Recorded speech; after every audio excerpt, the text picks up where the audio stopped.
It's you. It's real. Lilith. No, please, don't be frightened. My name is Nicodemus.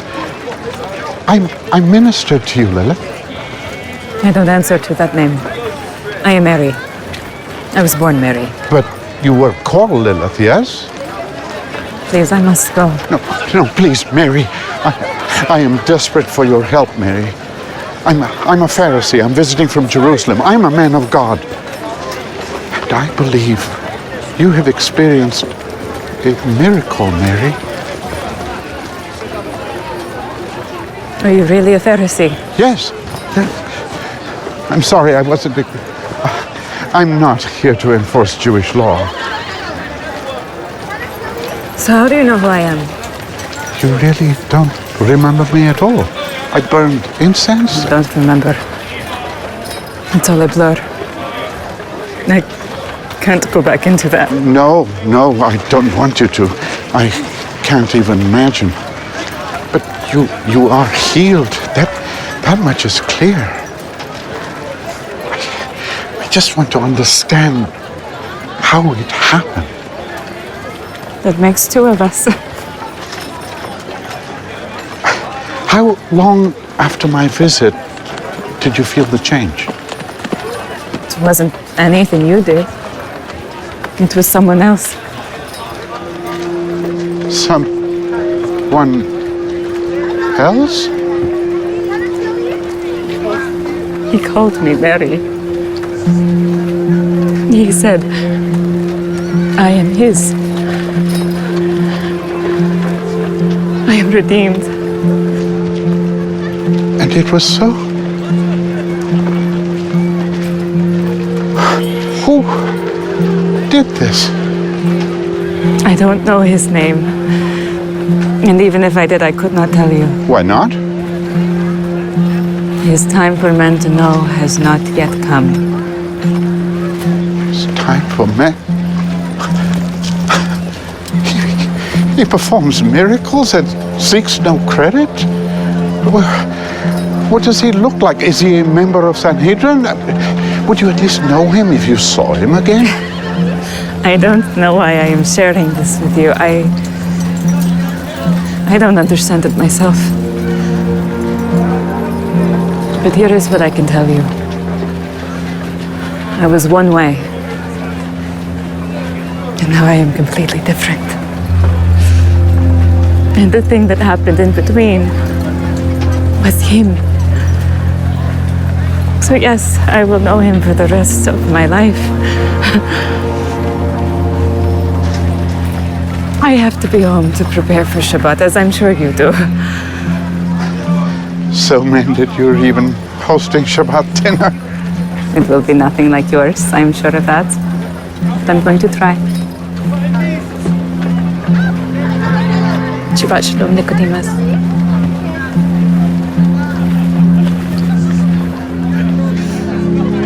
Shabbat Shalom, Mary.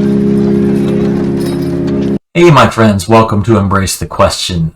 You have just viewed one of the most powerful moments in episode 2, season 1 of The Chosen. This episode is entitled Shabbat. Now that moment occurs at the end of the episode, so I'm going to have to wait to talk about that one, but it just wraps me up every time I see it. I have seen it countless times now, and it just gets me every time. The episode starts with a flashback to 948 BC in the town of Chinnereth, where we have a savta, or a grandmother, speaking to her grandson about the meaning of Shabbat. As she is explaining Shabbat, a man comes out of the tent and begins to quote Proverbs 31, of a woman of valor who can find.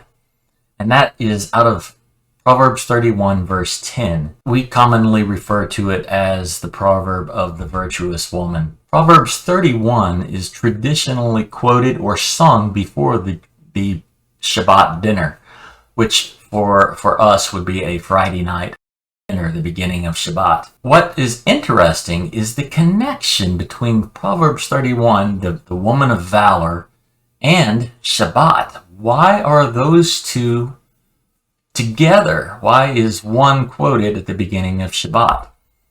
Well, if we read Proverbs 31, and if you want to know more about Proverbs 31, see this video right here.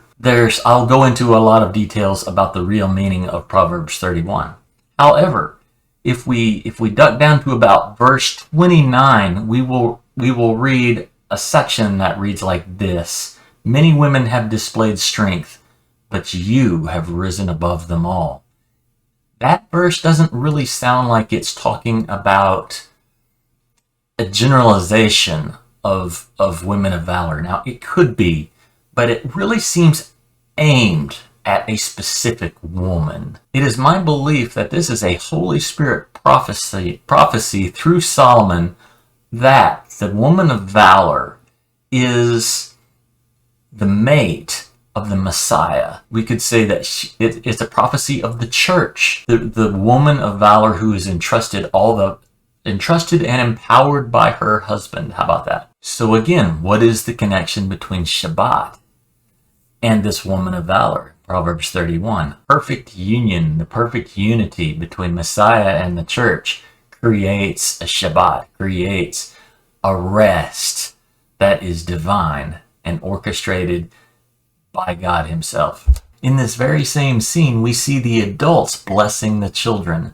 The parents and or other adults would lay their hands upon the kids and give them the blessing. This is derived from Genesis 48:20, where we see Jacob blessing his sons Ephraim and Manasseh. So this is also a tradition or a custom for Shabbat. Well, our scene changes and we find ourselves again in Capernaum, where Mary is braiding hair. She is living a normal life. She is going out into the courtyard to find some flowers for a friend that is getting married. The disciple of Nicodemus, Shmuel, who is walking through the area, and he spies her.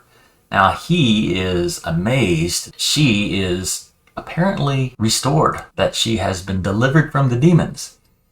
And I don't know about you, but this guy kind of gives me the creeps. He is a Pharisee's Pharisee so far in this story. Not really all that nice of a guy. Certainly not as compassionate as Nicodemus. And then we shift over to this really awesome scene with Matthew and Gaius approaching Quintus. So this makes Gaius very uncomfortable. Quintus is a dangerous man. If you have watched these episodes as many times as I have, you have learned to really enjoy Quintus because he is as smooth as can be. I love the way that Quintus speaks to Matthew. Quintus is undeniably dangerous. But he puts up with Matthew because Matthew is quirky and Matthew is smart. And Quintus feels like he can leverage Matthew to his advantage. Once he was deficient in his taxes, and when I pursued remedy, I discovered that he had spent an inordinate amount on games of chance at the local establishment. Additionally, based on his financial status, I questioned Simon's connections to the merchant class. In spite of his current intentions, I do not believe you have an accurate understanding of what he can deliver. I'm sorry for this dishonor, Peter. Say your last prayer, Jew. Stay there a moment, Captain. Are you saying I made a bad deal? Yes.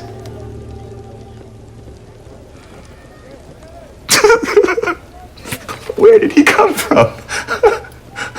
The scene changes again, and we see Simon celebrating in the bar. He's celebrating by buying all of his fisherman friends drinks, but these are the very same guys he's trying to frame in order to fulfill his part of the bargain to Quintus, to turn in those who are fishing on Shabbat to make ends meet. Andrew, his brother, is sitting at a table, not very happy with his brother because he holds a bit more loyalty to the Jewish people than what we are seeing here from Simon. Or perhaps Simon is just more desperate. But Simon is in a place where you wouldn't think you would find disciples, right? We've got a bar, we've got drinking, carousing, gambling, crude speech, all of that going on here. But remember, these were fishermen. Now we switch again back to Nicodemus, my favorite character so far in this story. Nicodemus is poring over his notes, his materials on demons and exorcism, because he is still puzzled as to why he could not help this poor woman in the red quarter, whom we now know was Mary Magdalene. Well, as he's studying, Shmuel comes running in and says, "Nicodemus, you have been summoned to the judges of the Sanhedrin." Nicodemus is puzzled. What has happened? Well, Nicodemus follows Shmuel. There's a procession. They show up at the Sanhedrin. Nicodemus learns Mary, whom he knew her as Lilith, has been restored. This puzzles him even more because he felt like an utter failure after ministering to Mary, right? Ministering to Lilith.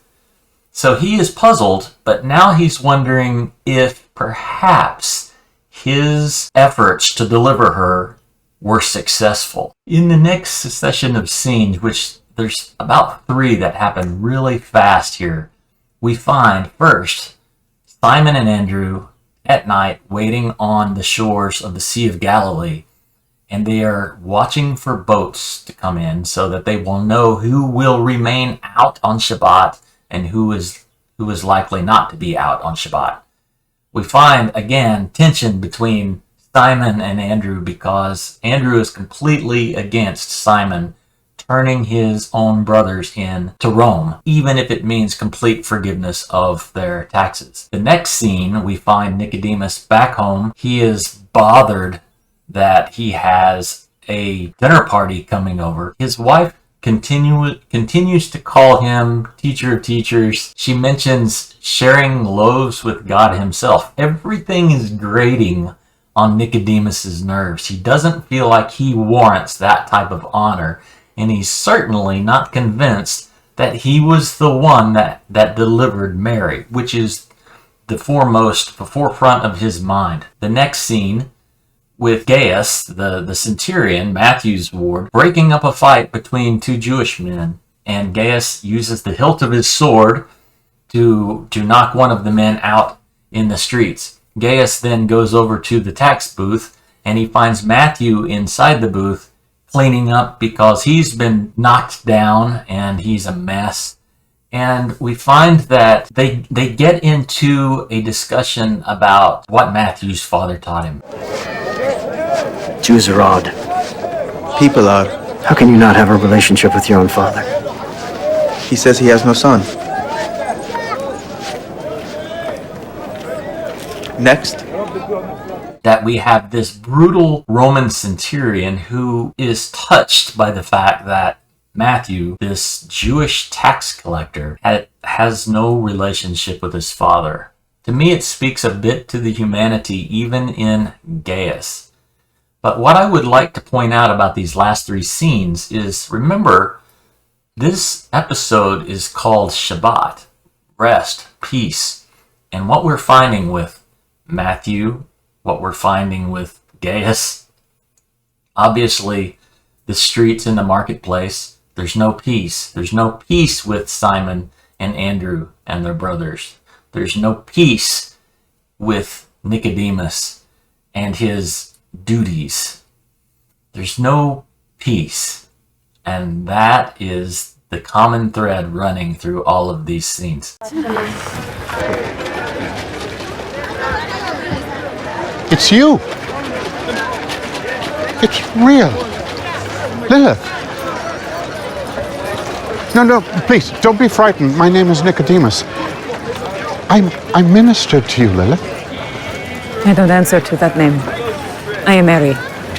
I was born Mary. But you were called Lilith, yes? Please, I must go. No, please, Mary. I am desperate for your help, Mary. I'm a Pharisee. I'm visiting from Jerusalem. I'm a man of God. And I believe you have experienced a miracle, Mary. Are you really a Pharisee? Yes. I'm sorry, I wasn't. I'm not here to enforce Jewish law. So how do you know who I am? You really don't remember me at all. I burned incense. I don't remember. It's all a blur. I can't go back into that. No, I don't want you to. I can't even imagine. But you are healed. That much is clear. I just want to understand how it happened. That makes two of us. How long after my visit did you feel the change? It wasn't anything you did. It was someone else. Someone else? He called me Mary. He said, I am his. I am redeemed. And it was so? Who did this? I don't know his name. And even if I did, I could not tell you. Why not? His time for men to know has not yet come. It's time for men. He performs miracles and seeks no credit? What does he look like? Is he a member of Sanhedrin? Would you at least know him if you saw him again? I don't know why I am sharing this with you. I don't understand it myself. But here is what I can tell you. I was one way. And now I am completely different. And the thing that happened in between was him. So yes, I will know him for the rest of my life. I have to be home to prepare for Shabbat, as I'm sure you do. So, man, that you're even hosting Shabbat dinner? It will be nothing like yours, I'm sure of that. But I'm going to try. Shabbat Shalom, Nicodemus.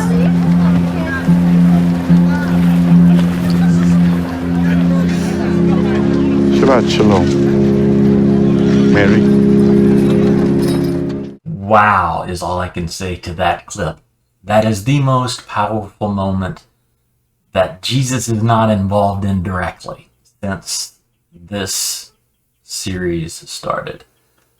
The hunger of Nicodemus on display. And also the restoration of Mary. You see that Mary is very paranoid at having to speak to a Pharisee, and she puts her head covering on, right? Because she's afraid, well, this man can obviously get her into trouble of all kinds if he wanted to. But we learn the heart of Nicodemus in this particular clip. And again, Eric Avari, amazing. Absolutely. I don't know how that Dallas Jenkins finds these actors that are so incredible. Understand this about Nicodemus. He starts out at a point A, which we see the point A in Scripture, and we see the point Z in Scripture. We see the beginning and the end, but we don't know anything that happens in the middle. We see Nicodemus who comes to Jesus at night because he knows that Jesus has been sent by God. And then we see at the burial of Jesus that Nicodemus has basically come out into the public as a disciple of Jesus by claiming his body. And we don't know what's between, but we know that journey had to happen. We know that hunger had to be there. And that is what's so beautiful about this. You notice the tear come down his cheek whenever he saw that Mary had been so mended, as he said, that she is going to host Shabbat dinner. The scene gives me chills. every time. And I love the actress that plays Mary as well. She is so believable. I just can't get over how good these folks are at delivering this message. All right. Another scene with Simon. He's been out all night with Andrew. He comes home. Eden is chopping vegetables, preparing for the Shabbat dinner. Simon looks haggard, but there is no peace in home. The tensions are mounting on every side for Simon, aren't they? We find that Eden is certainly not happy with what he is up to, and certainly not happy that she has no idea what he is up to. So Simon is being pinched in a vice right now. We know that things cannot continue for Simon on this course, right? The next scene, we see Matthew peering through the window, watching his family sit around the Shabbat table, and he cannot screw up enough courage to knock on the door. I believe that's powerful because Matthew's been thinking about being restored to his parents. Maybe it was seeds planted by Gaius with their conversation at the booth. Who knows? But there is a hunger for Matthew to be a part of a family again, and he doesn't have it. So again, even like the growing tensions around Simon, we see tensions growing around Matthew. He has got a hunger, a longing. And we also see that again in the very next scene with Nicodemus. He is having people over for Shabbat dinner, and they are giving him what he considers to be undue honor. Right? Teacher of teachers, you make us whole. And his whole countenance changes, and he says, only God can do that. Only God can do that. Mounting tensions on all these key characters. And there is no Shabbat. There is no true rest for them right now because they have not yet met the rest giver. The next scene, we have Mary's Shabbat dinner. Keep in mind that Mary has not had a Shabbat dinner, maybe ever. This may be the first time she's ever hosted a Shabbat dinner in her adult life because she's had demons inside of her. Many of her guests, Barnaby, Shula, I love Barnaby, don't you? He's so funny. He continually puts his foot in his mouth and Shula never lets him get by with it, right? Jesus shows up at this particular Shabbat dinner. Jesus could have shown up to any of them, but he always seems to show up at the poor and those who don't have means and those who don't have homes. This is where Jesus shows up, those who are in the most need. He shows up at Mary's house. Really incredible scene. It's very difficult to watch this scene without tears because it's very serious. Mary, again, this is her first one, and now she's hosting the very one who freed her from the demons. And she still doesn't really know who he is. She's asking him for his name. Oh, I'm Jesus. Where are you from? From Nazareth. Of course, Barnaby is there to break the tension, right? Oh, maybe something good can come from Nazareth. But Jesus asks Mary, as the owner of the home, to read the scriptures. She is the host of the party.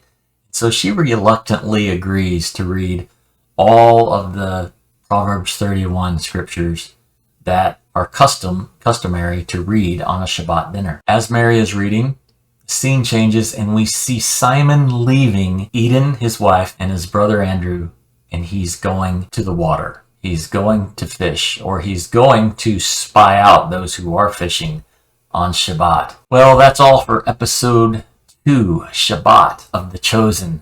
If you've enjoyed this commentary, please give me a thumbs up, subscribe if you haven't, and until next time, peace. Amen. Amen. Amen.